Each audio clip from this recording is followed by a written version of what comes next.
Aujourd'hui, je voudrais qu'on parle d'un truc qui est quand même important, c'est le plaisir. Alors on va peut-être en parler en 2 audios, je sais pas, mais c'est important de l'avoir en tête. Déjà, on ne mange pas juste pour se nourrir. Bien sûr, c'est important, mais les personnes qui te font croire que, ben, c'est un déficit calorique qui va te faire mincir parce que c'est juste mécanique, c'est comme ça. Par exemple, tu sais, on parlait un peu de calories, mais toi, tu as besoin, par exemple, de 2000.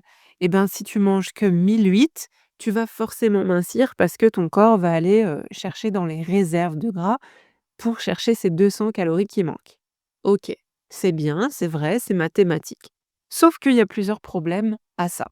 Le premier problème, c'est que des fois, on va te donner un plan à manger, mais tu ne sais pas pourquoi.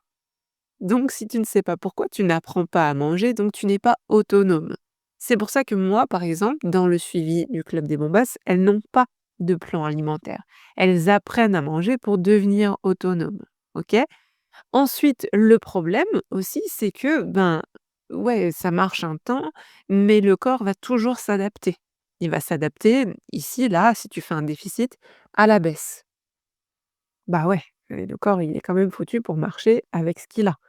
Et ben, justement, et c'est pour ça que je parle souvent de relance du métabolisme, moins il a d'énergie, donc moins il a de calories, moins il peut fonctionner de manière optimale. Parce que s'il a besoin de 2000, c'est qu'il en a besoin. Il n'y a pas à tortiller là-dessus. Quand c'est un besoin, c'est un besoin. C'est-à-dire que sans ça, il y a des choses qui peuvent pas marcher comme il faut. Donc, non seulement il s'adapte à la baisse, donc il descend, donc ça veut dire que ton déficit, il marche plus. Donc bah, qu'est-ce que je fais? Est-ce que je mange plus? Mais si je mange plus, je grossis? Bah oui, parce qu'en fait, il essaye de récupérer de l'énergie dès qu'il peut. Donc dès qu'il y a un petit excès en plus, il va mettre de côté. OK? Et je parle pas des fêtes là, à ce niveau-là, je parle du fonctionnement dans l'absolu. Donc voilà, il y a cette adaptation, mais il y a aussi le fait que, eh ben, en fait, il y a des fonctions qu'il va ralentir. Il va mettre moins d'énergie à certains endroits. C'est normal, il en a moins dans l'absolu. Donc, il va privilégier les fonctions vitales. Et c'est normal que dans ces cas-là, ben, toi, tu sois ballonné ou tu aies un transit pourri, ou tu sois constipé, parce que bah, ça ralentit la digestion. Personne n'est mort d'avoir trop pété. Bah ouais. Par contre, c'est désagréable quand tu as mal au ventre, que tu as une inflammation, etc.